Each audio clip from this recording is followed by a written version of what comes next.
You know, the candidature, one of the things that a candidature guarantee a region is safety, is taking care of interest of that region, is de facto in spokesperson and, having an interest of that region at heart. So in the absence of that, I think that is why we are seeing this kind of gerrymandering going on around. And like I said, it's a good thing. It's a good thing. It's a good thing for each and every region, because you cannot go to a negotiating table like an underdog, political negotiating table like an underdog. And just like Wakili has touched about, there is the significance of this region when it comes to, always making decisions in terms of even sharing the natural cake that we have. But right now, like you said, there's no front runner. So then what is the alternative? So the alternative is to have a strong coalition or a coalition of parties that are purely based on the interest of that region. And that then would become a negotiating chip for each and every meetings that they go. And I like it because,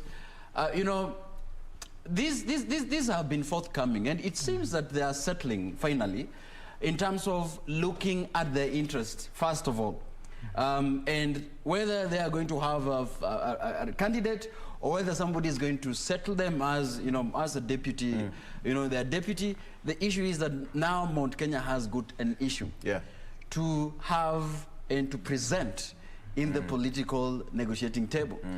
What I am worried about is by the fact that, we've had a number of spokespersons in this region, spokespeople, that then now who is who? Justin Muturi was just, I think a few months ago, was installed by the Council of Elders, okay? Then Moses Kuria went out and said he's also the spokesperson a few days after that. And now I have seen him, declaring that now it's Martha Karua. But and you see, according to them, Martha Karua is the spokesperson of that caucus. Not really caucus, but also I think at its goals, it's now taken care of. Now they're saying this is legitimate. This is what the leaders of Mt.Kenya are fronting as the de facto spokeswoman or a spokesperson for the region.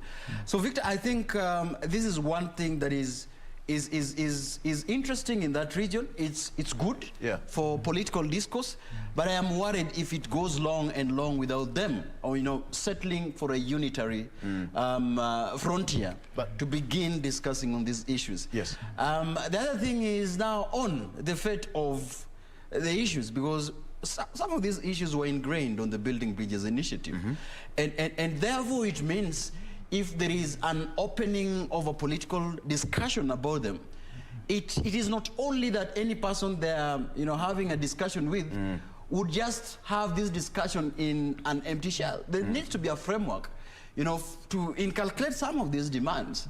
Issues about revenue sharing. I mean, these are issues that are constitutional, that the counties will receive, between 15 to 35%.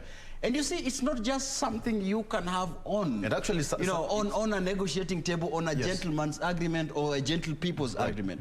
There needs to find a structure, that is constitutional, a framework that is legal to put them in. So I think I am worried because the demands or the request or the interest do not have a general framework, but it seems anybody that region would want to have a conversation with must begin to think how then would they, put this interest into a framework that cannot be challenged legally or even politically. My concern